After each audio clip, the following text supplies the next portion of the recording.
Nomadique Massive. Merci d'avoir accepté l'entrevue pour African Life. Merci à vous. Alors, on est avec Myriam Sassi. Lupienza. 2 membres du groupe. Donc, concernant votre groupe, parlez-nous un peu de l'identité en fait de votre groupe qui est vraiment très multiculturel. Comment vous puisez en fait toutes les forces de chaque membre pour faire un tout cohérent? La diversité du groupe, je le dis un peu tout le temps, mais elle n'est pas calculée. C'est juste un résultat d'un groupe d'amis, de personnes qui se sont rencontrées. Puis c'est sûr qu'à un certain point, ça reflète la réalité de Montréal aussi, surtout dans la communauté hip-hop, on va dire. Mais je pense que dans règle générale, aujourd'hui, c'est une réalité. Donc cette diversité-là, c'est quelque chose qu'on vit de façon naturelle, c'est-à-dire que ce n'est pas quelque chose qu'on calcule beaucoup. En même temps, c'est une grande richesse, puisqu'on est un groupe de musique, donc on arrive à puiser dans plusieurs sources musicales.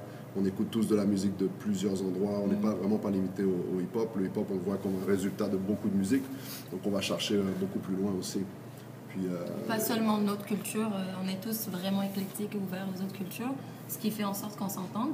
Mais l'autre élément qui fait un petit peu plus de différence dans Nomadique, c'est qu'on prône cette différence. On veut cette différence-là. Et c'est pas calculé comme il a dit, mais en même temps, c'est pas restreint. Donc, tu vois, si tu veux rapper dans ta langue et que ça marche et que ça fait du sens, ben nous, on ne voit pas une limitation à ce qu'une chanson ait 3 langues. Parfait.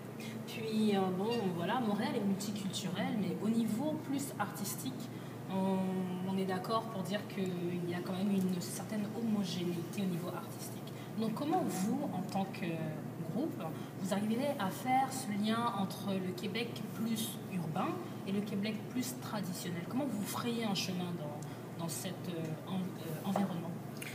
Moi, je dirais que le côté homogène dans l'artistique du Québec, c'est plus au point de vue de l'industrie, qui est encore quand même dominée par une certaine génération, on va dire, qui n'a peut-être pas connu le multiculturalisme comme nous, on peut le connaître. Certaines personnes qui sont peut-être moins ouvertes à ça, qui ont moins d'expérience avec ça. Mais quand on parle du côté artistique, qui n'est pas relié à l'industrie nécessairement toujours. C'est vraiment plus célébré. C'est carrément célébré. Ouais. En fait, si on pense le underground en général, il y a beaucoup de mixages. Même les artistes joual québécois, ils vont faire des chansons mixées en anglais ou même dans d'autres éléments qui ne sont pas vraiment le concept homogène qu'on connaît de l'industrie québécoise.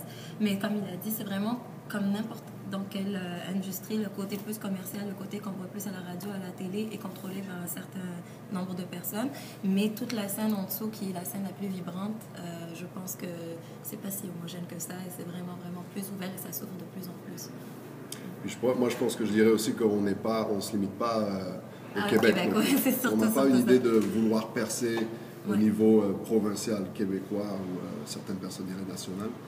Mais nous, on se projette comme un groupe universel. Ça veut dire que pour nous, c'est la planète. On est lié avec les scènes du monde entier. On a des amis partout dans le monde. Et on ne dit pas ça pour être prétentieux. On dit ça parce que c'est comme ça qu'on se lève chaque matin, en fait. C'est qu'on imagine la Terre comme une planète et on veut tous pouvoir avoir des communications entre nous sans être restreints par des histoires de territoire, de frontières et puis d'identités qui sont imposées dans le Puis, si on parle plus au niveau de la qualité de votre hip-hop, il est très consciencieux, on parle d'aspects aussi sociopolitiques. Comment est-ce que ça influence vos lyrics, enfin vos paroles? Est-ce que c'est vraiment votre unique source de créativité ou est-ce que des fois vous allez chercher dans des termes un peu plus personnels? Ça commence toujours à un niveau personnel. Toujours. Donc que ce soit une expérience, que ce soit quelque chose qu'on a témoigné, que ce soit quelque chose que quelqu'un de proche a témoigné, mais c'est aussi notre perspective en bout de ligne. Donc on donne un témoignage en rappant, en chantant, en faisant une chanson, c'est un témoignage de ce qu'on est en train d'expérimenter comme expérience dans cette vie. Donc le côté, la perspective personnelle est toujours un élément, je trouve, déclencheur. Parce qu'on donne une perspective en bout de ligne. Maintenant, en termes d'être consciencieux et tout ça, c'est pas qu'on est là en train de faire... on a l'emblème, on est des artistes conscients, machin et tout, vraiment pas. En fait, on est des artistes vivants en bout de ligne. Ouais, c'est ça, elle résume plus ou moins ce que je pensais, mais il y a une phrase de Chuck D que j'aime bien qui dit je sais pas si je suis conscient, mais je suis pas inconscient. Ouais. Donc en fait, c'est un peu ça, on nous dit vous êtes engagé, mais en fait, il faudrait fermer les yeux pour pas parler sur certaines choses. Donc en fait, nous, on n'avance pas avec les yeux fermés, donc il y a certaines choses dont on parle, mais en même temps, on n'est pas toujours à dénoncer les problèmes, on essaie de proposer des solutions. Puis on célèbre.